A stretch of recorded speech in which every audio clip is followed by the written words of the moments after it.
அப்ப இண்டிவிஜுவல் பாண்ட்ல நீங்க போய் போடணும் அப்படின்னா உங்களுக்கு வந்து இந்த புரிதல் இருக்கணும். கிரெடிட் ரிஸ்க், டூரேஷன் ரிஸ்க் புரிதல் இருக்கணும்.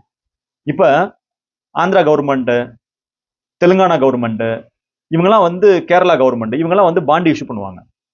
அந்த பாண்டோட ரேட் பாத்தீங்க அப்படின்னா உங்களுக்கு வந்து 9% 10% கொடுப்பாங்க. நல்ல அருமையான ரேட்ல கிடைக்கும். எஃப்டியோட ரேட் வந்து 6.5%. அதனோட ரேட் பாத்தீங்க அப்படின்னா 9.5%. இப்ப நீங்க பெரிய லெவல்ல இன்வெஸ்ட்மெண்ட் பண்றீங்க அப்படின்னா இந்த ஒவ்வொரு 1% வந்து ரொம்ப மேட்டர் ஆகும். 1 crore நீங்க இன்வெஸ்ட்மெண்ட் பண்ணிருக்கீங்க, 6% இன்ட்ரெஸ்ட் அப்படின்னா உங்களுக்கு வருஷத்துக்கு வந்து 6 லட்சம் கிடைக்கும்.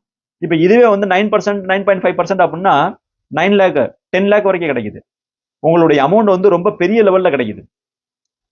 இந்த பாண்ட்ல நீங்க வந்து இன்வெஸ்ட்மெண்ட் பண்ணும்போது இதை பார்த்து தெரிஞ்சு புரிஞ்சு இன்வெஸ்ட்மெண்ட் பண்ணணும். என்ன என்ன ரேட்டிங்ல இருக்கு, AA ரேட்டிங்கா, AAA ரேட்டிங்கா, என்ன டூரேஷன்ல கொடுக்குறாங்க.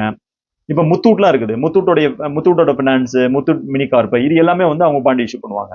AA ரேட்டிங் பாண்ட் இருக்கும்.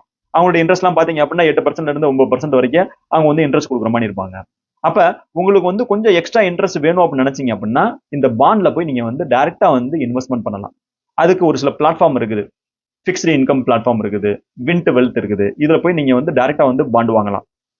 பாண்ட் வாங்குறதுக்கு முன்னாடி இந்த புரிதலை புரிஞ்சுட்டு நீங்க வந்து வாங்குங்க. அப்படி இல்லாம வாங்காதீங்க. பாண்ட்ல வந்து இண்டிவிஜுவல் பாண்ட்ல உங்களுக்கு ஒரு ரிஸ்க் இருக்குது.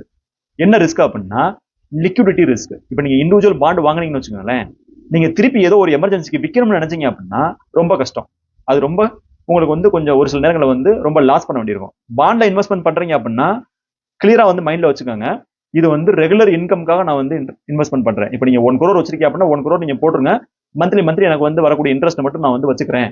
அந்த பாண்டை நான் வந்து 2 yearsனா 2 years, 3 yearsனா 3 years நான் ஹோல்டு பண்ண போறேன் அப்படின்னா பாண்ட்ல இன்வெஸ்ட்மெண்ட் பண்ணுங்க, இண்டிவிஜுவல் பாண்ட்ல. அப்படி இல்லை அப்படின்னா இன்வெஸ்ட்மெண்ட் பண்ணாதீங்க. ஏன் அப்படின்னா அதுல நீங்க திருப்பி வந்து எமர்ஜென்சில விற்கிறதுன்றது ரொம்ப கஷ்டமான விஷயம்.